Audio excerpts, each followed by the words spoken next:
Imagine que ton voisin est un tueur en série.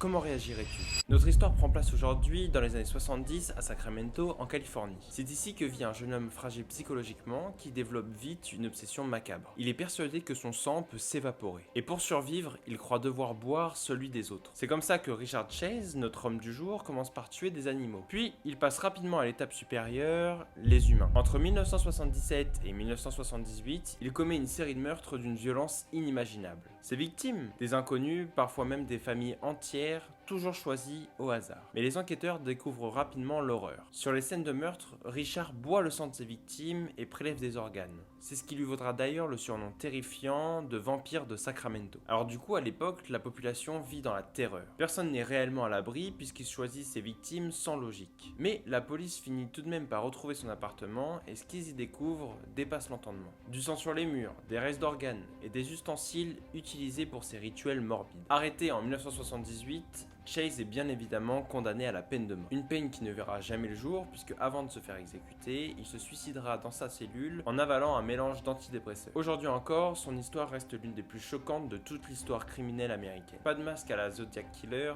pas de séduction à la Ted Bundy, juste un homme à la psychologie fragile transformé en véritable monstre.